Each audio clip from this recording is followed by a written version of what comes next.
Below is a long-form historical narrative that tackles your title honestly and dramatically, separating myth from reality while still delivering a powerful, story-driven account.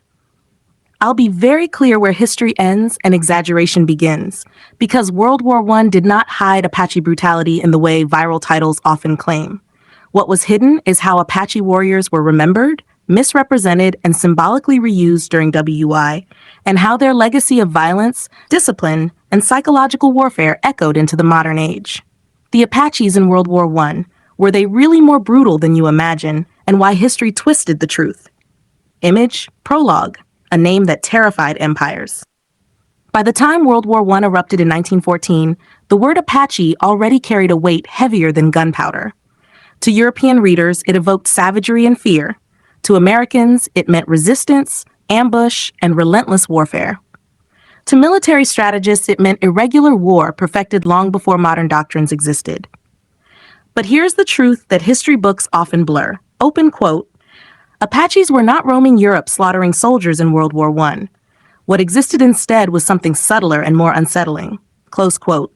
The Apache legacy haunted WI battlefields, military doctrine, propaganda, and even criminal slang.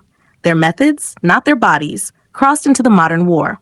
And that legacy was brutal, by necessity, by design, and by survival.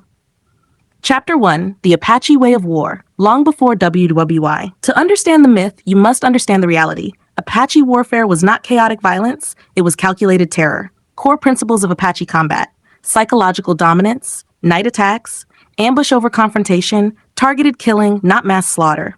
Endurance warfare, wear the enemy down. Apache fighters could travel 100-plus miles with little water, move silently through desert and mountain terrain, strike suddenly, then vanish without trace. European armies of the 18th and 19th centuries never adapted to this style. Columns marched. Apaches hunted.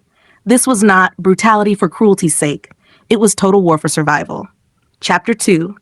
Why the Apache reputation became monstrous. The brutality narrative did not come from nowhere, but it was selectively amplified. What Apaches actually did: executed enemies swiftly, often silently, sometimes mutilated bodies to send warnings, used terror as deterrence, not sadism. What history added: exaggerated body counts, fabricated massacres, racist caricatures portraying Apaches as subhuman. Why? Because admitting the truth would mean admitting this. Open quote. A technologically inferior people outfought, outmaneuvered, and psychologically dominated modern armies for decades. Close quote. Empires prefer monsters to mirrors. Chapter 3. Where were the Apaches during World War I? Here is the part history often avoids or simplifies too much. By 1914, most Apache groups had been forcibly confined. Leaders like Geronimo were prisoners of war until death. Apache autonomy was crushed, but Apache men did serve in WWI. Apache contributions in WWI: enlisted in the U.S. Army, served as scouts, trackers, messengers, excelled in reconnaissance and stealth roles, used terrain reading skills unmatched by European troops. They were soldiers now, not warriors. And that distinction matters. Chapter 4, The Lie of Hidden Apache Atrocities in WWI. Let's address the viral claim directly. Open quote. There is no historical evidence of Apache units committing hidden mass atrocities in World War I. Close quote. So why does the story persist? 3 reasons the myth exists.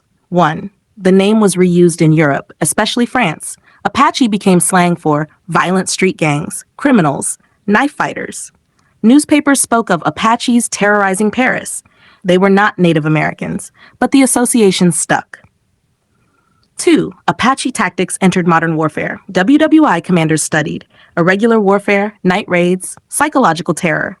These tactics, used by stormtroopers and special units, closely resembled Apache methods. So when WWI became brutal, people retroactively said, open quote, this is how Apaches fought, close quote. Racism needed a villain. The image of the savage Apache justified forced relocation, prison camps, cultural erasure. Admitting their discipline, restraint, and strategic intelligence would shatter the narrative. Chapter 5, The Real Brutality, What History Actually Hid. The true brutality was not Apache violence. It was what was done to them. Hidden truths: Apache prisoners held for decades after wars ended, families separated across states, children sent to boarding schools to erase identity, Veterans denied full recognition. Apache men fought for a country that had once hunted them. That contradiction is more brutal than any myth. Chapter 6, Legacy.